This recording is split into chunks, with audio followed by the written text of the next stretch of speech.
জিনিসপত্র থেকে আমরা দূরে সরিয়ে রেখে কর্মমুখী করতে পারি, সেই ব্যাপারে ইনশাল্লাহ কাজ করব। আমি আগামী 15 তারিখ কসবাতে আমাদের একটা খেলার প্রোগ্রাম আছে, শহীদুলের ফাইনাল খেলা। আবার 18 তারিখ এই যে আমরা খেলাগুলো খেলতেছি, খেলার জন্য কিন্তু আমাদের স্টেডিয়াম নাই, আছে?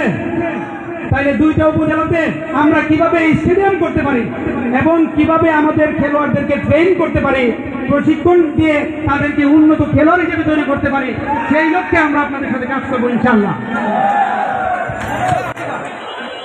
প্রিয় ভাই বোনেরা, আমি আমার বক্তৃতাটা লম্বা করে ফেলেছি, এরপরেও এখানে 2-1 হয়তো বক্তৃতা দিবেন, আমি থাকবো, আপনারা থেকে বক্তৃতা শুনবেন।